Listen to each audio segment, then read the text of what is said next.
Hello friends, Heidi here from Rain Country. God is good all the time, and I'm here for another Monday this and that where I talk about all kinds of different topics, usually focusing on one main thing, but several other things, answering questions, leading you to old videos, letting you know of videos yet to come, and whatever else I feel like talking about. So we're going to get to the topics of the day, but one thing I keep forgetting to point out to you that I just thought of is that those of you who, it was like 2 years ago that Patrick finally finished my kitchen that he had started like 17 years ago when he rebuilt the lower cabinets.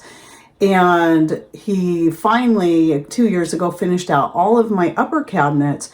And I did do a kitchen tour after that, but there's been a couple of things that were added, such as the border paper around the top that you might not have seen. I did show that in another update, but the last finishing touch that he finally got done was the border right here, the little wood strip border on each side of this faux brick back that we put behind the range there. So anyway, if you're curious, you'd like to see the tour of my kitchen and all the things that he made and how much I love this kitchen, please go check out the video I'll be linking to in the description box down below.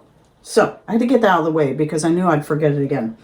Anyway, so homemade pasta. Now I do have a couple of old videos. I did one on gluten-free pasta. I did one on just our standard pasta, fettuccine, and spaghetti. And that was using my stainless steel pasta maker. And here's the attachment for both the spaghetti and the fettuccine. And I found this for $3 at a garage sale a number of years ago. And when I looked it up back then, it was like $50 brand new. It is now $150 brand new. But let me tell you, this is an Atlas. It is made very, very sturdy. It's actually kind of heavy. This part here, I swear, is even heavier than the base. And I think this might even be a vintage one because of the handle and the clamp handle color and just the type of material that's on there. It just seems like it's more than just plastic. So anyway, once I got that, I got serious back into making some homemade pasta for a little while. Then I got out of it again, and I'm like, oh, I got to get back into making pasta. But at that time, Patrick had also made me this pasta drying rack, so I can just hang my pasta from here, be it spaghetti, fettuccine, anything like that.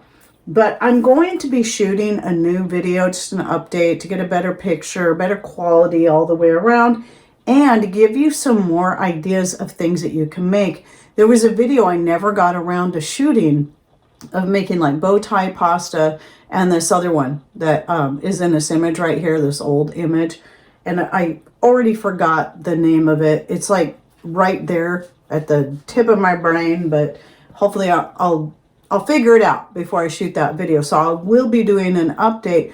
But if you would like to go check out my original video and the gluten-free one, I'll post those in the description box down below. Of course, that was back before we got the updated cabinets here, and it was still the dark brown cabinets that came with this kitchen when it was built in 1965. Pasta making is so simple, and one of the reasons I wanted to give this update here is that a couple of this and that's back, I was talking about my latest Azure Standard order, where I decided to go ahead and purchase the ultra-fine Semolina flour that is organic. The Semolina flour I had in those other videos, I don't think it was organic because I don't think at the time I could find it, but I was using that in my ravioli video, which I'll also link to down below, and found it so hard to work with. It's very grainy. But then when I went to make the pasta, the last batch of fettuccine, with just that, I didn't mix it with unbleached white flour.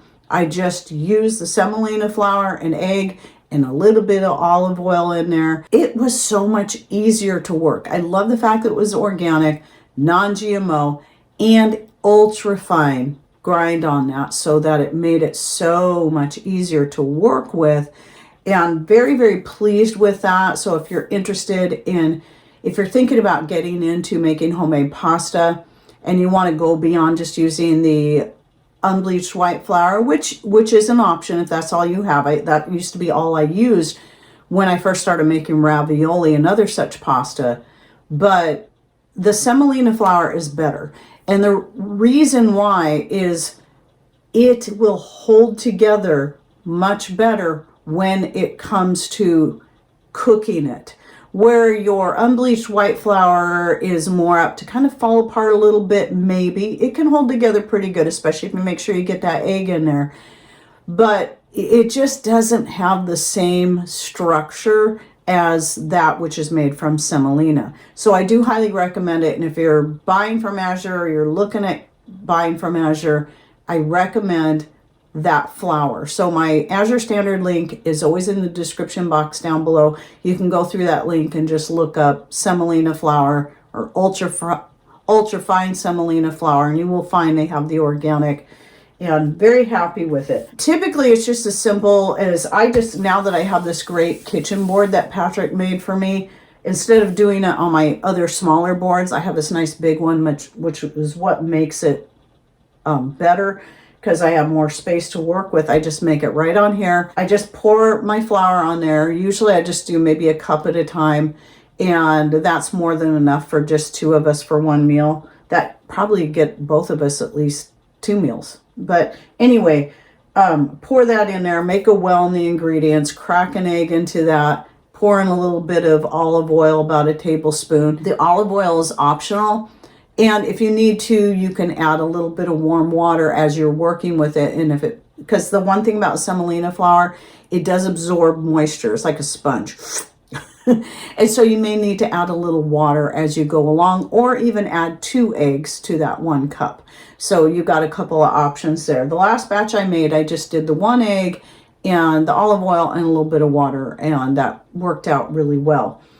And then from there, you make, you just knead it until it's nice and smooth, and then you're going to start rolling it out.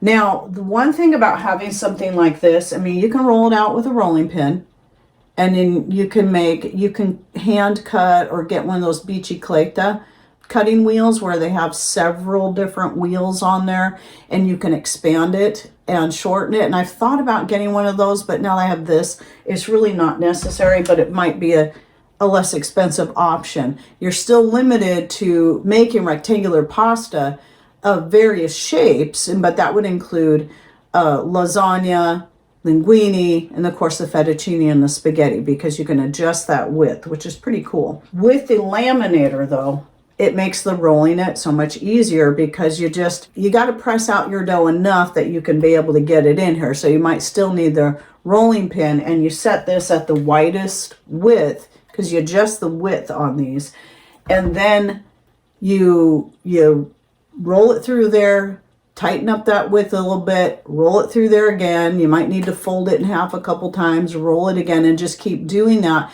And it's a lot easier to do than using the rolling pin for the whole process. And then once you get the width you want, then you can run it through your cutters here. For the spaghetti though, I recommend you don't go too thin on that, because if you go too thin, your spaghetti noodles will definitely be breaking apart as you're hanging them on here, because they're just too thin. But don't be surprised if as your pasta is drying, especially if it's hanging, that sometimes it will break off. That's why it's a good idea to leave it as long as possible, because if it breaks off, no big deal. You just end up with 2 halves that are probably still going to be pretty long, and you can still break them smaller if you want when you go to cook them. Just depends on what you want. But anyway, it's a pretty easy process. Now you can take the fresh pasta and throw them directly into hot water when you want it really hot, and cook them from there. But I find it best to let them dry for several hours first. And, it doesn't have to be forever. So if you start it in the morning, you hang them, let them dry until you're ready to cook them, and then there you go. And it turns out really good. Homemade pasta is the best, and it only takes a couple of ingredients. So in the long run, it's going to save you a lot of money if you're stocking up on this stuff. Now, yes, I still have packaged pasta that I bought, you know, the organic I get now only from Azure Standard. But now that I've got that great semolina flour, I'll be doing more and more of that. And I'll be making my own lasagna pasta from that too. I have some fun ideas there, and I'm going to be experimenting before I shoot that standalone video where I cover a lot of these different things, plus how to make the bow tie pasta and more. So anyway, that's it for the pasta. But like I said, you can go check out my more in-depth videos I'll be linking to down below. So that includes the ravioli, the fettuccine spaghetti, and then the gluten-free recipe. And then another fun thing that I wanted to bring up that I don't know why I hadn't thought of this sooner. It just occurred to me one day, is that I can make my own deodorizing room spray. And, you know, you can spray this on furniture, you can just spray it in the air, whatever you need, and do it more natural. So I just used some filtered rainwater. I did add some, an unmentionable YouTube topic, but it starts with the initials C and S. And because of what it is, it kills bacteria. So that's why I put it in there, because it can kill the bacteria that causes odors. And if you're on Rumble, by the way, you're watching this on Rumble, or if you're not watching on Rumble, you might want to go check out the video there, because I'll link to the playlist on the substance I'm talking about in the description box below that, because I can only have those videos on Rumble now. But anyway, it's a precious metal liquid, I'll just say that. And I added some of that to there. I probably added about that much in there. And then just whatever essential oils you want to add to just make the air smell good. Or if you want to add some essential oils that not only have a nice aroma to them, but are also good at killing bacteria and viruses. You can think of stuff like clove oil, cinnamon oil, orange oil. These make a really nice scent. Rosemary, etc., etc. So I just put a few drops of each of whatever oil I'm going to use, and then I make sure that I shake it before I use it every time. And then sometimes I even have sprayed it in my hair just to make my hair smell good. So I just thought that was kind of fun. You can experiment, make your own. You don't have to add the CS to it. If you don't have it, don't want to, you can just use plain water. And yeah, just water and essential oils is really all you need. But it's just a more natural way to make a deodorizing room spray. Coming back to, I mentioned the gluten-free recipe. I've had a lady that has been asking me questions about gluten-free recipes that don't have rice flour in them because of a rice allergy. Just so you know, okay, we're not gluten-free. For a while there, I was creating different gluten-free recipes initially for us when we first took ourselves off the thyroid, just in case maybe the gluten could cause issues with us trying to get our thyroids back to normal. And it was just to lower the gluten amount we were eating, not to go gluten-free, but also to experiment with recipes to help people out who had to be gluten-free. And then a few years later, I had a reason to create more gluten-free recipes for a period of time.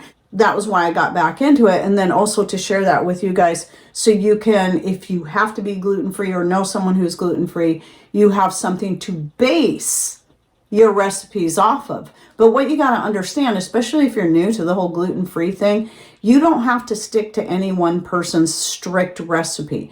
If you can't use rice flour, leave it out and replace it with another type of gluten-free flour. One of my favorites to use was always the buckwheat. One of the reasons a lot of people go to brown rice or white rice flours is because they tend to be cheaper than things like buckwheat flour, amaranth flour. I haven't checked into millet flour, the price on that, but there's another one. And then you have your starches such as potato, tapioca, arrowroot, and kudzu. I wouldn't personally make a recipe strictly out of a starch, but the starches are a good addition to any flour you choose to use because of the way it helps hold everything together and makes it a smoother quality as well. So you could do something like buckwheat flour and tapioca starch, or millet flour and buckwheat flour and arrowroot starch. Just know that you can use the base recipes. That's how I created my recipes, by the way, was using other people's basic recipes and then manipulating them and changing them to suit the needs of our friends and what worked best for me, both monetarily and what was most available to me. But anyway, for those of you who are gluten-free, you'd like to learn more about the recipes I have out there, I'll be linking to the full gluten-free playlist down below because I have several recipes. Some just already happen to be gluten-free, like the breading I use on my almond chicken or the orange chicken. And just others I've created like graham crackers and pie crusts and cookies and so on. Or a flour, just a basic flour blend that I use for making cookies and more. So you can check that out. And again, remember, if anything that's got a rice flour in there, take it out and replace it with a different gluten-free flour that you can handle. And really, that's kind of the point of a lot of my cooking videos. It's just to show you how I do things. But they're never meant to be a strict, you must do it my way. It's about starting with the base and then creating your own recipes based on your own needs and tastes, etc. Okay, so next topic. This one, I'm kind of having a hard time figuring out the best way to approach this one because I don't want to sound mean or rude. I recently found out of someone who was downloading my videos. Now, I knew people could download videos. I just didn't know how they were doing it. I finally figured out how today, because you do now on a lot of videos, not all, see a download button. Generally speaking, for people who want to save my videos for future, like let's say my channel goes down or internet access is just completely gone. I understand that. But please understand that I put all of my information out there for free. The only way I earn any kind of revenue out of the work that goes into creating these videos is from you watching my videos. That's the only way I make revenue. It's the views. Remember, I don't put commercials all through my video like most channels do now. I don't do sponsorships with these big long commercials that I put in there. The most I do is affiliates where I might mention something here and there now and then or do a standalone video, but I don't do sponsorships because I really hate the fact that you got to have like this 3-minute long, I'm exaggerating, but it seems like sometimes they are long sponsor related content in the middle of a video. I don't like that either. Just remember that. And so when you download my videos just so you can watch them whenever you want from your computer, you're kind of robbing me of the revenue that I could be making. And right now, especially with Rumble, I make only a few cents a day on Rumble, and on YouTube, my revenue keeps dropping more and more. And so the more people that do that, I feel like I'm kind of being stolen from. And maybe that sounds a bit harsh, but I just would really appreciate it since all my content, no matter where you go, even on Patreon, is free and open to all. And I just appreciate it if people just take that, instead of watching them from what you've got stored on your computer, please watch them from YouTube first or Rumble second. YouTube, because I still make a little more money there per view than I do on Rumble. But I would really appreciate it. But then the other thing that I really kind of struggled with one particular person that was telling me that they did that, was then they took it a step further and were saying, kind of trying to dictate to me what kind of music I should use in my video so it would suit them better, which I thought was really kind of a step beyond, because first of all, they're basically stealing my content for their own personal use, but then wanting to tell me what kind of music I should use to suit them.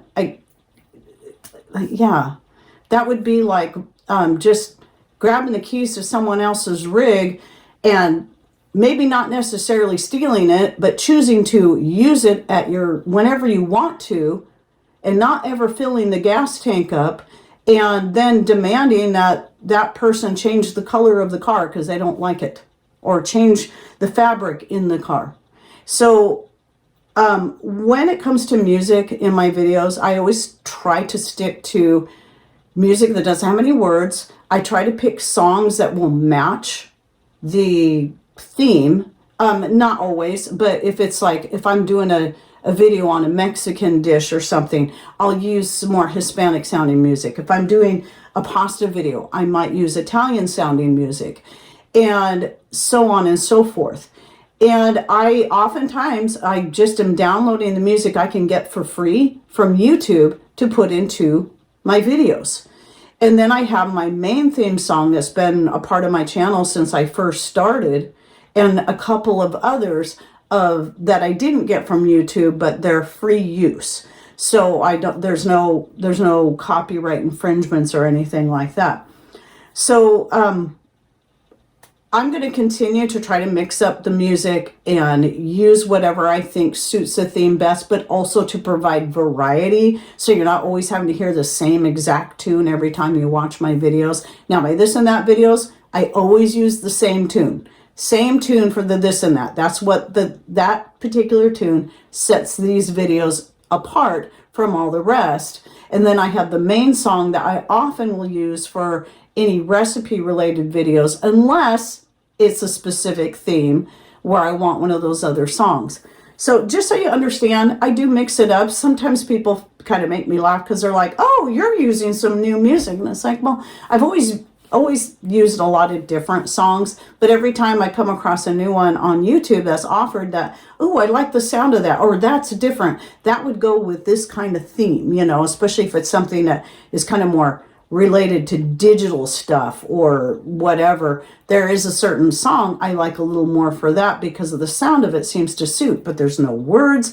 It's not specifically Christian or satanic or whatever. It's just music. And it is actually pretty calm. I try not to use wild and crazy music.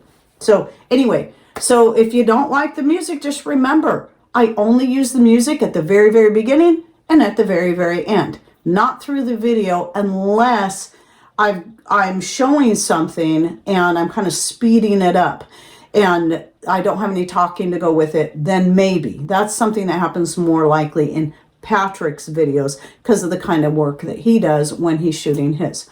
So anyway, now one more thing, which is kind of a fun thing, especially for those of you who are watching me on Rumble, but even if you're not watching me on Rumble and you prefer short videos like the shorts that are 60 to 90 seconds, Rumble finally has the perfect layout for shorts, and I love it.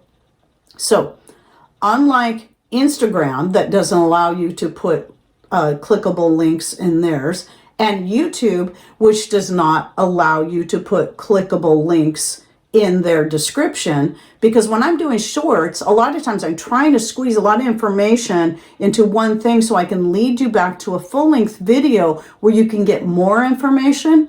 Unfortunately, I can't do that on Instagram. I can't do that on YouTube, but Rumble's layout, you can have all kinds of clickable links in the description box. So I can put out a short and then link you to the full length recipe. So the short will catch your attention and say, oh, this looks interesting. Typically, because I have them laid out for YouTube shorts, they're only going to be about 59 seconds long or less. And then if you want more information, right there in the description. So I was really thrilled to see that. And so you'll be seeing more shorts publishing on my Rumble channel at least once a week, probably most likely every Wednesday, since I don't have full-length videos coming out on Wednesdays on a regular basis. That's most likely what you're going to be seeing.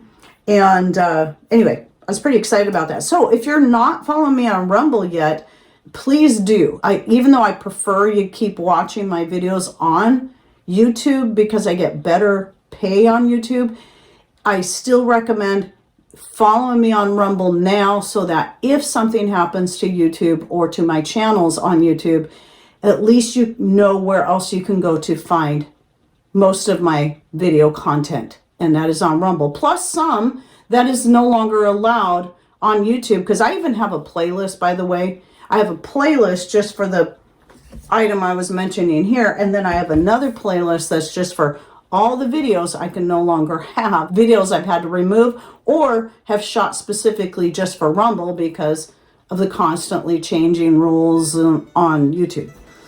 Anyway, so that's it for my this and that for the week. Hope you enjoyed it. Any thoughts, ideas you'd like to share, please put those in comments down below. And thanks for watching. Take care and God bless.